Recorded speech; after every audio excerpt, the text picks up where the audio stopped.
നമസ്കാരം. ഈ എക്സ്പ്രഷൻ എവിടുന്ന് വരുന്നതാടാ? ഇതെന്തായിരിക്കും? അല്ല, എന്ത് കഥാപാത്രങ്ങളാണ് വരുന്നത്? ഞങ്ങൾക്ക് ഇഷ്ടപ്പെടുന്ന ടൈപ്പാണോ? ഈ സൂപ്പർ ഗേൾസ് എന്ന് പറയുന്നത് പെൺകുട്ടികളുടെ ഒരു ഫ്രീഡത്തിനെയാണ് എടുത്തു കാണിക്കുന്നത്. അപ്പൊ നമ്മുടെ ലേഡീസ് റൂമിനും കുറെ നെഗറ്റീവ് കമന്റ്സ് കുറച്ച് വരും. ഇതൊക്കെ പിള്ളേർ കണ്ട് പഠിക്കില്ലേന്ന്.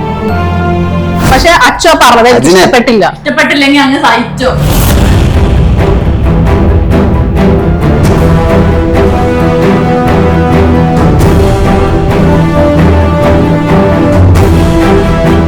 അശ്വതി, എല്ലാവരും ഇന്ന് അശ്വതിയുടെ ഇന്റർവ്യൂ, ടീമിന് ഇന്റർവ്യൂ എടുക്കുമെന്ന് അറിഞ്ഞപ്പോൾ എന്നോട് ചോദിക്കാൻ പറഞ്ഞ ചോദ്യമുണ്ടേ, ഈ എക്സ്പ്രഷൻ എവിടുന്ന് വരുന്നതാടാ?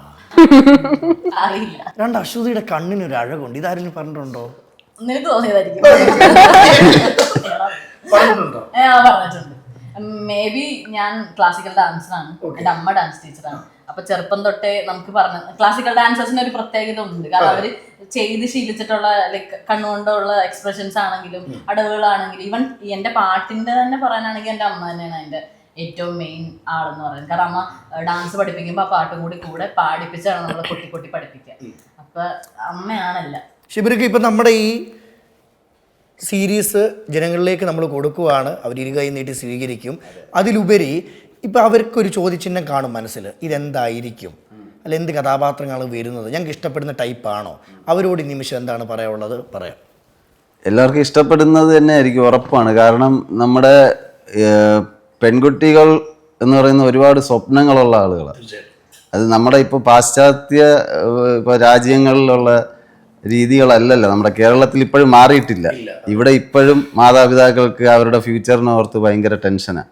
എങ്ങനെയായിരിക്കും ഇപ്പം അവിടെ? അതുകൊണ്ടാണ് ഇവിടെയുള്ള അവരുടെ ലെവലിലോട്ട് മാതാപിതാക്കൾക്ക് വളരാൻ പറ്റുന്നില്ല. ഇപ്പോഴത്തെ ജനറേഷൻ ഈ ജെൻസി ടീമിനനുസരിച്ച് പാരൻസിന് എത്താൻ പറ്റുന്നില്ല.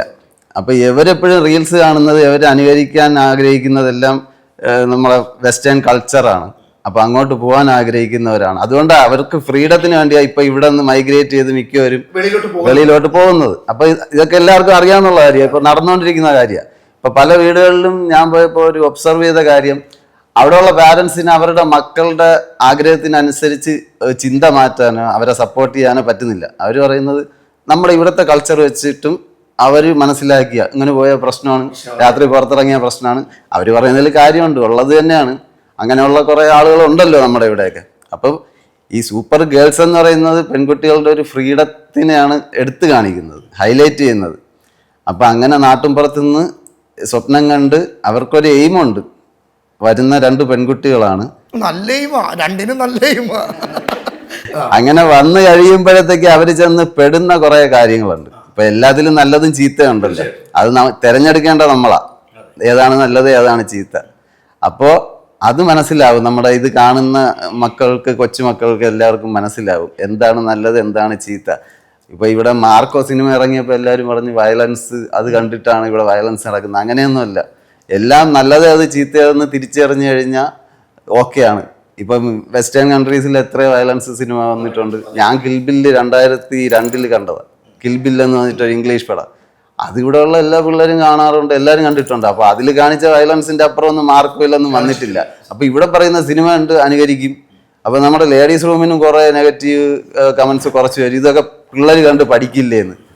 ഇവിടെ സമൂഹത്തിൽ നടക്കുന്ന തന്നെയാണ് നമ്മൾ കണ്ട് എഴുതി വയ്ക്കുന്നതും എല്ലാം. നമ്മൾ ഒബ്സർവ് ചെയ്തിട്ട് കാണും. മിക്ക എഴുത്തുകാരും അവരായിട്ടൊന്നും ഉണ്ടാക്കുന്നില്ല, കാണുന്നത് നമ്മൾ അങ്ങോട്ട് പകർത്തും. ചിലപ്പോൾ അവർക്ക് ഫണ്ണാക്കാൻ വേണ്ടിയിട്ട് നമ്മുടെ ചിന്തയും കൂടെ അതിൽ ആഡ് ചെയ്യും.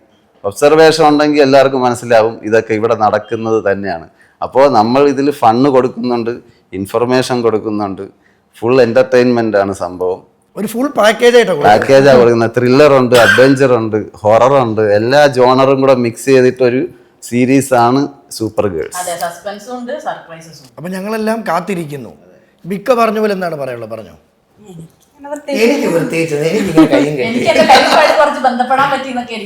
അതൊന്ന് പറഞ്ഞു. അതായത് ഇപ്പൊ നിങ്ങൾ ഓരോ കഥാപാത്രങ്ങൾ ഓരോരുത്തർക്ക് വേണ്ടി തന്നിട്ടുണ്ടല്ലോ. ഈ ചെയ്യുന്ന ഏതെങ്കിലും സീനിൽ എപ്പോഴെങ്കിലുമൊക്കെ ഇത് ഞാൻ കടന്നുപോയൊരു നിമിഷമാണല്ലോ, ഞാൻ കടന്നുപോയൊരു സിറ്റുവേഷൻ ആണല്ലോ, അങ്ങനെ എന്തെങ്കിലും തോന്നിയിട്ടുണ്ടോ? മൈഗ്രേറ്റഡ് ആണ്. അപ്പൊ ഞാൻ യു കെന്ന് വന്നപ്പോൾ ഞാനൊരു ചെയ്തതാണ്. ഗസ്റ്റ് റോളാണ് ഇതിനകത്ത്. പിന്നെയും വരുന്ന ഇതിനകത്ത് ഗസ്റ്റ് റോളായിട്ട് ഇങ്ങനെ ഇടയ്ക്കിടയ്ക്ക് വരുന്നതായിരിക്കും. അപ്പം സെയിം അങ്ങനത്തെ ഒരു ക്യാരക്ടർ ആയതുകൊണ്ട് അതിനകത്ത് വരുന്ന എപ്പിസോഡിൽ നിങ്ങൾക്ക് കാണാൻ സാധിക്കും എങ്ങനെയാണ് എൻ്റെ ക്യാരക്ടർ. അപ്പം എൻ്റെ സ്വഭാവം പോലെ തന്നെയാണ് ഈ എഴുതി വെച്ചിരിക്കുന്നത് എൻ്റെ ക്യാരക്ടർ. ഞാൻ ആക്റ്റീവ് അല്ല ഇനിയിപ്പം സ്വഭാവം മാറ്റിയാലും അത് തന്നെ സ്വഭാവം അല്ലേ? അത് മതിയാ. ഞാൻ നേരത്തെ പറഞ്ഞില്ലേ ചേർന്ന് വരും അത്. ആ ആക്റ്റീവാണ്. അതുകൂടാതെ ഇങ്ങനെ തമാശയും ചളിയൊക്കെ പറഞ്ഞ് അതുവഴി ഇതുവഴിയൊക്കെ നടന്നു. ഹാപ്പിയാണ്. ഫ്രണ്ട്സ് ഒക്കെ അറിഞ്ഞോ? അഭിനയിച്ചതൊക്കെ അറിഞ്ഞോ? എല്ലാവർക്കും അപ്പൊ ഫ്രണ്ട്സ് കാത്തിരിക്കുന്നു. ഓക്കെ, അശ്വതി, അശ്വതിയുടെ ഇതുപോലെ റിയൽ ലൈഫിൽ തൊട്ട് തലോടി പോയ നിമിഷങ്ങളുണ്ടോ സീനുകളിൽ? ആ ഉണ്ട്. പക്ഷെ ഞാൻ പാവം ക്യാരക്ടർ അല്ല സത്യം പറഞ്ഞ ജീവിതത്തിൽ.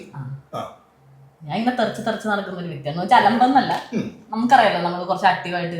ഇപ്പൊ ഞങ്ങൾ 3 പേരാണെങ്കിലും എനിക്ക് തോന്നിയിട്ടുള്ള നമ്മൾ 3 പേരും ഇങ്ങനെ തെറിച്ചെറി എല്ലാം ഒരേ വൈബിൽ കണ്ടെത്തി നിൽക്കുന്ന കുട്ടിയാണ്. സത്യം പറഞ്ഞാൽ ഒരു ഗേൾസ് ഗ്യാങ് എന്നൊക്കെ പറയില്ലേ, കറക്റ്റ് ഗ്യാങ് ആണ് ഇതിനകത്തുകൊണ്ട് പ്ലേസ് ചെയ്തേക്കുന്നത്. ഈ വൈബില് ബിനോദ് ചേട്ടൻ എങ്ങനെ പിടിച്ചു തന്നേ? പിടിച്ചു നിന്നല്ലേ പറ്റൂ. വെറുതെ അമ്മാവ് നല്ല നമ്മളെങ്ങനെയാണോ അങ്ങനെ തന്നെ കൂടെ നിൽക്കുന്ന ഒരു വ്യക്തിയാണ് അമ്മാവ്. അല്ല തന്ത വൈബ് പരിപാടിയല്ല, വേറെ അതിനപ്പുറം എന്തോ എന്താ ഞാൻ പറയാ, ഇതില് ഭയങ്കരമായിട്ട് തെറിച്ചു നിൽക്കുന്ന ഒരു ക്യാരക്ടറാ. ഒന്നൊന്നര തെറിപ്പെന്നൊക്കെ വെച്ചാ ഇമാതിരി തെറിപ്പ് എന്റെ പുനർവയാ. ഭയങ്കരമായിട്ട് എന്താ പറയാ ഹൈപ്പർ ആക്റ്റീവ് ആണെന്ന് തോന്നുന്നു അല്ലേ? ഭയങ്കര ക്ഷമ നല്ലൊരു പെർഫോമർ ആണ്. അത് ഉടനെ എല്ലാവരും അറിയും. അവരുടെ ഒരു വർക്ക് വെയിറ്റിംഗ് ആണ്. അതിലൂടെയും ഇതിലൂടെയും എല്ലാവർക്കും നല്ലൊരു ജേണി ഉണ്ടാവട്ടെ എന്ന്. തീർച്ചയായിട്ടും. അതോടൊപ്പം എൻ്റെ ഇന്റർവ്യൂ കഴിയുമ്പോഴും വലിയൊരു ജേണി നിങ്ങൾക്കും ഉണ്ടാവട്ടെ. പിന്നെ ബിനോദ് ചേട്ടൻ പറ, ബിനോദ് ചേട്ടൻ്റെ ലൈഫിൽ ഏതെങ്കിലും സീനുകളിലൊക്കെ, കാരണം ഞാൻ പട്ടണാണല്ലോ ഇതിൻ്റെ അകത്ത്. ആ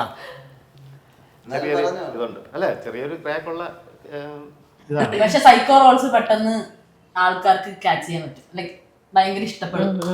എന്റെ എൻട്രിയും സൈക്കോ ആയിരുന്നു ഉപ്പുമുളകില്. നിങ്ങൾക്ക് ഏത് ക്യാരക്ടർ ചെയ്യാൻ ഏറ്റവും ഇഷ്ടം? പോസിറ്റീവ് ആണോ നെഗറ്റീവ് ആണോ? അങ്ങനെയൊന്നുമില്ല. നമ്മളൊരു ആർട്ടിസ്റ്റ് അല്ലേ, നമ്മളൊരു ആർട്ടിസ്റ്റ്, നമുക്ക് കാപ്പബിലിറ്റി വേണമല്ലോ. നമുക്ക് ഏതൊരു ക്യാരക്ടർ തന്നാലും നമുക്ക് ചെയ്യാൻ പറ്റണം. അതല്ലേ നമ്മളൊരു ആർട്ടിസ്റ്റ് എന്ന് പറഞ്ഞാൽ. ഇന്റർവ്യൂ കാണുന്ന ഷെബീർ എന്ന ഡയറക്ടർ ആണോ സെറ്റില്? ഭയങ്കര കൂളാണ്. മനസ്സിലാക്കി ഇപ്പൊ നമുക്ക് വയ്യാന്ന് പറഞ്ഞു കഴിഞ്ഞാൽ ആണോ എന്നാ കുറച്ചു നേരം റെസ്റ്റ് എടുത്ത് ഞാൻ വേറൊരു സീൻ എടുത്തിട്ട് അപ്പോഴത്തേക്കും വന്നാൽ മതി എന്ന് പറയും. ലൈക് നമ്മളോട് എന്താ പറയാ. ഒരു ദിവസം ഇതേപോലെ ഒട്ടും വയ്യാണ്ട് ഞാൻ രാത്രി ഉറങ്ങാൻ പറ്റാണ്ട് ഒരു ദിവസം ഉണ്ടായിരുന്നു വർക്ക് ചെയ്തിട്ട്. അപ്പോ ഞാൻ സീനൊക്കെ കുറച്ച് മാറ്റി വെച്ചിട്ടുണ്ട്, നീ കിടന്ന് ഉറങ്ങിക്കോ. ഒരു ഡയറക്ടറാണ്, എനിക്ക് ഇത്ര ടൈം കൊണ്ട് ഇത് തീർക്കണം അല്ലേ? അങ്ങനെ ഒരു ക്ഷമയായിട്ട് നിൽക്കാൻ കാരണം എന്തുവാ? ഈ ക്ഷമയായിട്ടല്ല, അതിൽ വലിയൊരു സംഭവമുണ്ട്. ഇപ്പൊ എല്ലാം ഇപ്പോ ആർട്ടിസ്റ്റാണ് ഔട്ട്പുട്ട് തരേണ്ടത്. അപ്പൊ നമുക്ക് പല ടെൻഷനും കാണും, നല്ല തിരക്ക് കാണും, എനിക്കും ക്ഷീണം കാണും. മുമ്പത്തെ പരിപാടിയൊക്കെ ഞാൻ 2 പരിപാടിയൊക്കെ ഒരുമിച്ച് എഴുതിയ രാത്രികളുണ്ട്. എന്നിട്ട് ഒരു ദിവസം എഴുതിക്കൊണ്ടിരുന്നപ്പോഴത്തേക്ക് ഇങ്ങനെ പോയിട്ടുണ്ട്. എന്ന് വെച്ചാൽ ബാലൻസ് നഷ്ടപ്പെട്ടു. എന്നിട്ട് ഇരുന്ന് എഴുതിയ രാത്രികളുണ്ട്. അതൊക്കെ അപ്പൊ അങ്ങനെയുള്ള സമയങ്ങളിൽ നമ്മൾ എഫേർട്ട് എടുക്കും, അതാരും കാണുന്നില്ല. പക്ഷെ ക്യാമറയുടെ മുന്നിൽ വന്ന് പെർഫോം ചെയ്ത് ആളുകളെ പിടിച്ചിരുത്താനും അവരെ കൊണ്ട് വീണ്ടും അടുത്ത എപ്പിസോഡുകൾ കാണിക്കേണ്ടത് എവരാണ്. അപ്പൊ എവരുടെ മൂഡായിരിക്കണം പെർഫെക്റ്റ് ആയിരിക്കേണ്ടത്. അപ്പൊ അവരുടെ മൂഡ് നശിക്കുന്ന രീതിയിൽ എന്ന് വെച്ചാൽ പെർഫോമൻസ്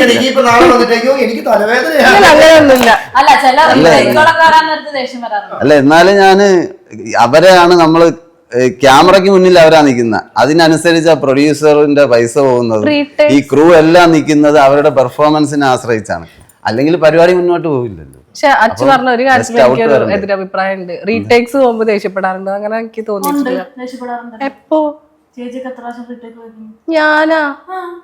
ഞാൻ റീടേക്ക് പോകാറുണ്ടോ? റീടേക്ക് ഇടയ്ക്ക് പോകും, എല്ലാവരും പോകും. എന്ത് ടെക്നിക്കൽ കാര്യങ്ങളിലൊക്കെ വരുമ്പം. അല്ല, അത് അശ്വതി പറഞ്ഞ ശരിയാ. റീടേക്ക് പോകുന്നെങ്കിൽ പോന്നെന്ന് പറയുന്നത് തെറ്റില്ലല്ലോ. അങ്ങനെയല്ല. ഇപ്പൊ അച്ചു പറയണേക്കുമ്പോ തെറ്റാന്ന് ഞാൻ അങ്ങനെയല്ല. ക്ഷമയാണ് കൂടുതൽ റീടേക്ക് എടുക്കുന്നത്, അശ്വതിയാണ്. അല്ല, ഇത് സിങ്ക് വോയിസ് ആയതുകൊണ്ട് ടങ് ട്വിസ്റ്റ് വരും എല്ലാവർക്കും. പറഞ്ഞ വാക്കുകൾ അത് പക്ഷെ അച്ഛൻ പറഞ്ഞതിൽ എനിക്ക് ഭയങ്കര ഇതുണ്ട്. കാരണം എന്താ വെച്ചാൽ ഓൾമോസ്റ്റ് എല്ലാ സെറ്റിലും പോകുമ്പോൾ എല്ലാവരും പറയുന്ന ഒരു അഭിപ്രായമാണ് അധികം ടേക്ക് പോവില്ല, ഫസ്റ്റ് ടേക്ക് ആണ് മെയിൻ ആയിട്ട് എന്റെ ഇത്. പക്ഷെ അങ്ങനെ പറയുമ്പോ ഇങ്ങനെ പെട്ടെന്ന് ഇങ്ങനെ പറയുമ്പോഴേ നോർമലി ഇല്ല, അതെനിക്ക് ഇഷ്ടപ്പെട്ടില്ല. ഇത്രയും ഇതാവേണ്ട ആവശ്യമൊന്നുമില്ല. പക്ഷെ അച്ഛനെ എന്നെ ഫോക്കസ് ചെയ്ത് പറയേണ്ട ആവശ്യമില്ല. ഇതേപോലെ തന്നെ ഞാൻ പറഞ്ഞിട്ടുള്ളൂ. ഇതേപോലെ എന്നാണോ അച്ഛൻ എപ്പോഴെങ്കിലും വന്ന് നിന്നിട്ടുണ്ടോ എന്റെ അടുത്ത്? ഇക്കക്ക് പറയാനില്ലേ? ഇത് ഒരുപാട് കട്ട് ചെയ്ത് കളയേണ്ടി വരും, മതി. അല്ലിക്ക് അതെനിക്ക് ഇഷ്ടപ്പെട്ടില്ല. നമ്മള് ഞാനും അച്ഛൻ ബേസിക്കലി ഫ്രണ്ട്സ് ആണ്, ശരിയാണ്. പക്ഷെ അല്ലല്ല, ബേസിക്കലി ഫ്രണ്ട്സ് ആണ്. ആ രീതിയിൽ പറഞ്ഞു, അങ്ങനെ തോന്നി. ഞാൻ ഒരാളെ ഫോക്കസ് അല്ല, എനിക്ക് അങ്ങനെ തോന്നി. ബിക്കോസ് ഞാനൊരു ആർട്ടിസ്റ്റ് ആണ്, ഒരു വർഷങ്ങളായിട്ട് ഫീൽഡിൽ നിൽക്കുന്ന ഒരാളാണ്. പെട്ടെന്ന് എന്നെ മാത്രം ഫോക്കസ് ചെയ്ത് പറഞ്ഞപ്പോ അതെനിക്ക് ഇഷ്ടപ്പെട്ടു. വെള്ളം ഞാൻ കോമൺ ആയി പറഞ്ഞപ്പോ ചേച്ചി കോമൺ ആയിട്ട് പറയുന്നത് മൊത്തത്തില് അതല്ലേ ഒരു അല്ല, അത് ശരിയല്ല. അതിനെ അച്ഛൻ സോറി പറയണം. അതൊന്നല്ല, വെരി സോറി, എനിക്കത് ഇഷ്ടപ്പെട്ടില്ല. ഇൻസൾട്ട്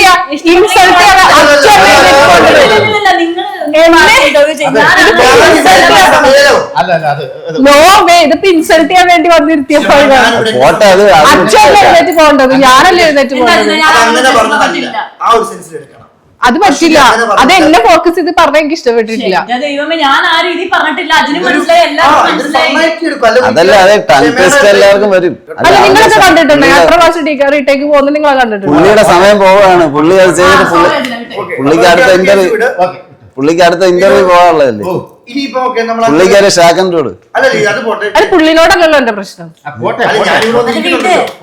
അതല്ല, പുള്ളിയോടല്ല പ്രശ്നം. പക്ഷെ പുള്ളിയെ പറ്റിക്കാൻ വേണ്ടിയല്ലേ ഇത് ചെയ്തത്. ഇവര് തമ്മിലുള്ള പ്രശ്നത്തില് സ്വയമേ കുറ്റമേറ്റെടുത്ത് ഞാൻ ഏറ്റവും കൂടുതൽ റീടേക്ക് എടുക്കുന്നെന്ന് വിജയണ്ണൻ പറഞ്ഞു. പോകുന്നതിലൊന്നും എനിക്ക് പ്രശ്നമുള്ള കാര്യങ്ങൾ പറയണേന്. പക്ഷെ അച്ഛൻ പറഞ്ഞത് എനിക്ക് ഇഷ്ടപ്പെട്ടില്ലെങ്കിൽ അങ്ങ് സഹിച്ചോ. അല്ല, ഒരു സെക്കൻഡ്, ഞാൻ ഒരു കാര്യം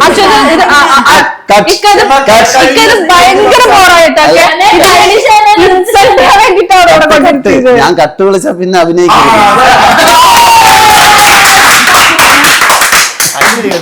കട്ട് വിളിച്ച പിന്നെ അഭിനയിക്കരുത്. എന്ത് അവന്റെ മുമ്പ് അഭിനയിച്ച് കാണിക്കുന്ന എപ്പിസോഡ് വരുമ്പോ കാണൂല്ലേ പുള്ളി. അതെ, ഇങ്ങോട്ട് നേരെ ക്യാമറ കിട്ടാനാണ് കുറച്ച് അങ്ങോട്ട്. ഇപ്പൊ കണ്ടല്ലോ, അതിൽ സത്യമുണ്ടോ? അല്ലേ എവരുടെ ഇപ്പൊ അഭിനയം കണ്ടോ? എന്ത് ഭയങ്കര ഇരിക്കുന്നേ, എന്നും റീടേക്ക്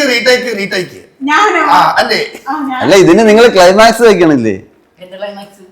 അപ്പൊ ഇത് നിങ്ങളുടെ ഈ ക്യാരക്ടറാണോ ഈ സീരീസിലുള്ളത്?